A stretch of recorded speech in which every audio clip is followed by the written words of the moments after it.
C'est l'heure de la revue de la presse et des médias israéliens ce matin sur Studio Kalita, une revue diffusée également sur les ondes des radios juives parisiennes.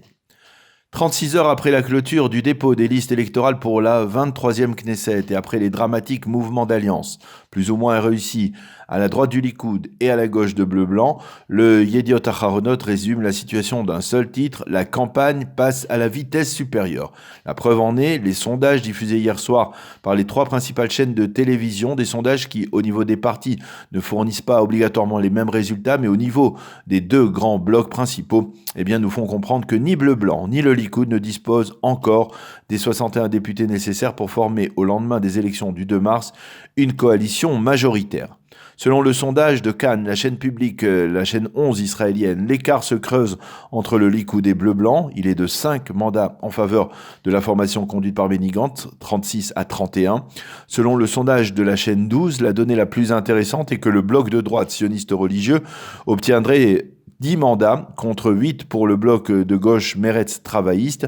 Et enfin, le parti Otzma Yehudit, lui, ne passe le seuil d'éligibilité que dans le sondage de la chaîne 13, où il obtient 4 mandats à peine. À la conclusion immédiate qui s'impose après la consultation de ces 3 sondages, Binyamin Netanyahou va devoir cravacher dur au cours des prochaines semaines pour essayer d'atteindre ce seuil des 61 députés. Il le comprend parfaitement et c'est la raison pour laquelle, comme nous l'indique en manchette le Israël Hayom, le Premier ministre a demandé hier à Itamar Ben-Gvir, le laissé-pour-compte de l'alliance de Yamina à droite du Likoud, de se retirer, comme l'a fait avant-hier Stav Shafir à gauche, et de ne pas présenter une liste qui n'a que peu de chances de passer le seuil d'éligibilité, mais qui risque de faire perdre 2 voire 3 précieux mandats au bloc de droite.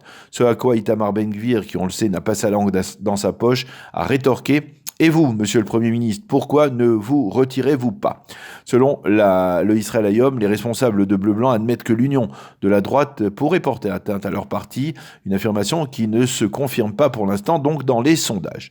Dans le Maariv, Kalman Lipskin, qui appartient à la mouvance sioniste religieuse et qui est un des journalistes les plus célèbres en Israël, ne cache pas sa colère après les développements à la droite du Likoud.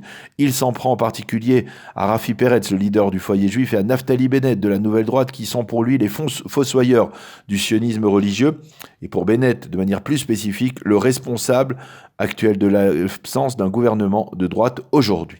Les éditorialistes principaux du Yediot Aharonot sont cités ce matin en évidence dans l'édition du vendredi du journal.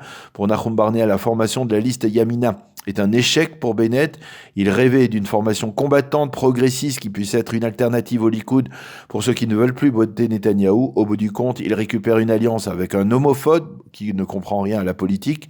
Il s'agit du rabbin Rafi Peretz, un exempté de service militaire. Il s'agit de Bezalel Smotrich, et une tâche morale qui vient de l'alliance entre Ayelet Shaked et l'ancien bâtonnier israélien Efi Navé.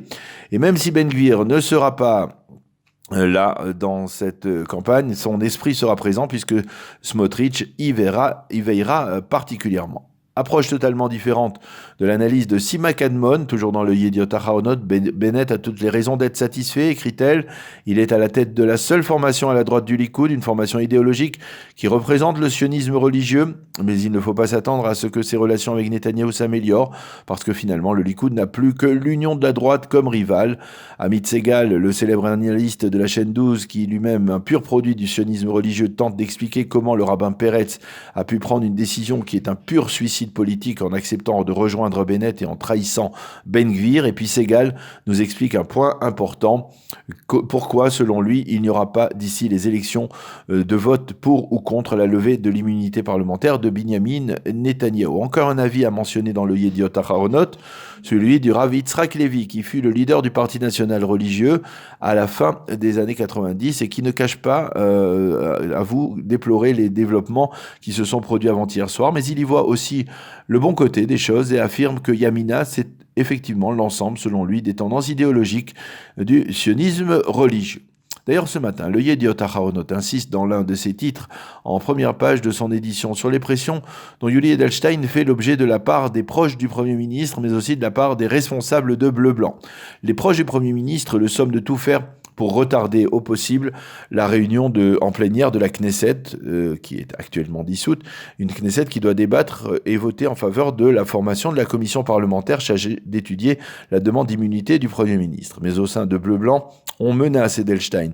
Si vous ne réunissez pas au plus vite la plénière pour valider la création de cette commission, alors nous entamerons une procédure de destitution contre vous. Autre déclaration très tranchée cette fois d'Avigdor Lieberman, toujours dans le Yediot Aharonot, selon le leader d'Israël Beiteinu, Yamina, la formation conduite par Bennett ne passera pas le seuil d'éligibilité. Le Haaretz, lui, dans son éditorial central, détaille le choix qui va s'offrir aux Israéliens le 2 mars prochain. Ce sera un choix entre la Shefiout et la Sheritout, c'est-à-dire entre le bon sens et la corruption. Tous les quotidiens israéliens se penchent sur les derniers développements dans l'affaire Nahama Issachar et diffusent un réel sentiment d'optimisme ce matin. Des rumeurs persistantes et même des informations publiées sur certains sites d'information internet russes laissent penser que le président Vladimir Poutine envisagerait d'amnistier la jeune israélienne condamnée à 7 ans et demi de prison pour la détention de quelques grammes de hashish. Ce développement pourrait se produire la semaine prochaine, peu avant l'arrivée à Jérusalem du président Poutine qui participera la semaine prochaine, jeudi prochain très exactement, aux commémorations du 75e anniversaire de la libération du camp d'Auschwitz. Cela se passera bien entendu au mémorial du Yad Vashem à Jérusalem. Cette information se rajoute à des propos encourageants tenus hier par Benyamin Netanyahou après la conversation de 10 minutes qu'il a eue avec Vladimir Poutine au téléphone. Nous avons eu, a dit le Premier ministre, une conversation chaleureuse.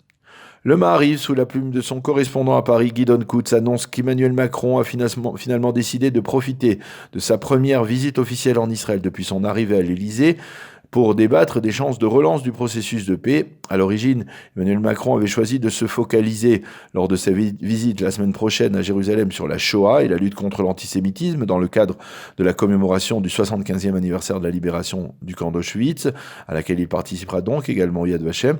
Mais il a changé d'avis et rencontrera par exemple les responsables palestiniens à Ramallah.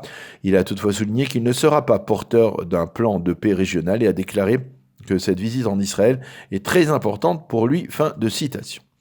Et puis pour terminer, nous citerons le Haaretz qui nous propose dans son édition du vendredi un entretien avec l'agent du Mossad, l'officier du Mossad, on peut le dire, qui a été l'instructeur de l'un des plus grands espions qu'Israël ait jamais eu.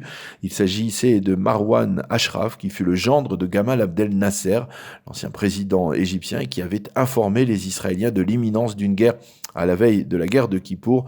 Ashraf qui est mort dans des circonstances mystérieuses en 2007. Voilà donc pour cette revue de la presse et des médias israéliens ce matin sur Studio Kalita.